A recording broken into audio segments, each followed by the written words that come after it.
Now, a study of 755 people done by the National Alliance on Mental Illness finds that the holidays contributed to respondents feeling sad or dissatisfied. In fact, 68% financially strained. 66% have experienced loneliness, 63% too much pressure, and 57% with unrealistic expectations.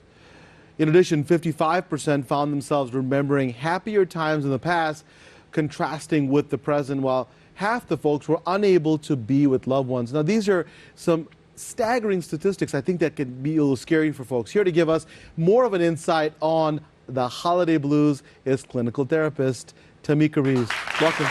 Thank you so much for being here. Thank you for having me, Dr. Of course, I appreciate it.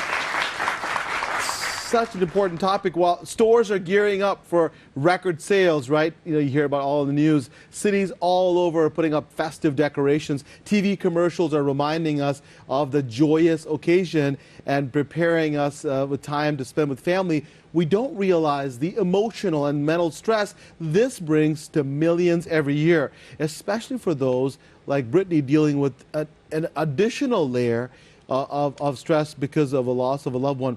Briefly, we talked about this when we left our audience last. She had her mom who was so close to her that she lost.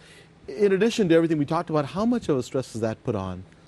Yes, it's a major stressor. The holiday season, it triggers traditions. It triggers memories. Like you said, the general population are happy, they're festive, but for a lot of people, it's very emotional and stressful because they won't be able to spend that time with loved ones that they hold dear. So it's a major impact on people's lives. And I think people set expectations that are so unrealistic, right? So you first of all see people you never see hardly throughout the year. I know, so I'll tell you, I see folks, in my get-together, we have, I think, 50-some people that get together. Wow. And sometimes you haven't seen those people for a long time. And I think people set up expectations that you've got to do this, you got to do this, everything's got to be perfect. And you set these expectations and we don't fulfill them, you really can get down and depressed. Have you seen people have those kind of feelings? Yes. A lot of people, they put a lot of pressure on themselves around the holiday season. Like you stated, one, to meet the expectations, whether they're hosting or have to go to a family's house. It's all those questions about what's been happening, how is school, how is work, how's the family? And sometimes those questions trigger a lot of emotions. To add to that, there's the financial stress. Yes. You still have to maintain your daily living. You have to pay your mortgage. You got to give those gifts, right? People feel like, I got to give gifts. And people have budgets for that. Yeah. Right? And if you don't meet it, how about, the financial stress? I mean, how do people cope with that? Well, it's very important that you set realistic expectations for yourself. Don't burn yourself out during the holidays. Don't overwhelm yourself during the holidays. At the end of the day, it's another day. Make sure you set your own pace.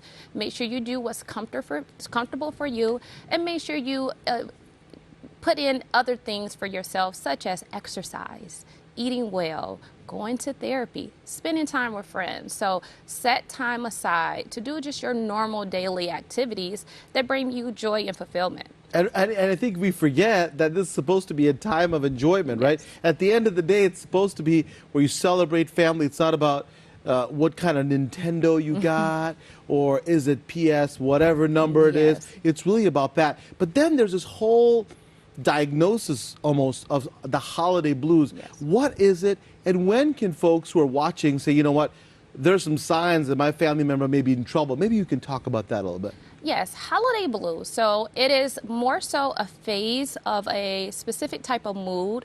It's where you have an increase in anxiety, an increase in symptoms of depression. Very different from actual depression. Yes. Depression is an actual health diagnosis. Correct. Holiday blues is more so just a period of time from Thanksgiving more so to New Year's Eve, where you just feel this overwhelming stress and anxiety. So it's very important, if you notice a family member that seems a bit overwhelmed, they may isolate themselves, they may withdraw some, they may lose interest in activities that they're normally interested in. and you notice just a change in them during that time, you know, make sure that you be there for them. Mention it to them. Ask them if they're okay. For a person that's experiencing this, ask for help. Huge. You know, a lot of times we overwhelm ourselves with tasks because we think that no one is there for us. If you just lost a loved one or you're having despair and you need to go Christmas shopping, ask someone to help you. And Brittany had her whole family, you know, your family got together, went to Ohio when that happened. That connection is so important, isn't it? Yeah, it was huge. Yeah, and here's the thing that I'll tell you. Tamika said something very, very important. That is that when you see your family members lose interest in what they normally enjoy, you've got to go to them and support them. People may not always tell you, right? You know, she's asking if you're feeling that you should go and talk to somebody. But if you're a family member, they may not recognize that the person's going through it, but you need to. And you want to make sure they know that somebody's there for them. Because even though it's a joyous occasion, the thing about North America, the thing about this part of the world, we celebrate privately.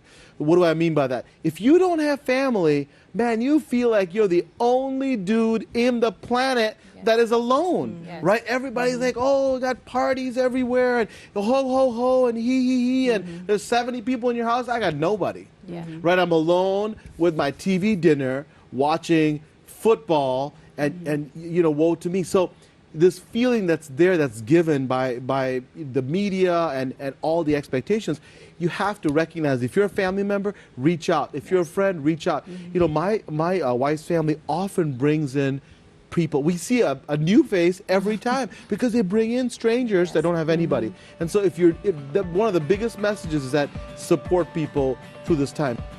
Tamika, thank you so much. Really important information. And Brittany, thank you. Thank you. I appreciate it.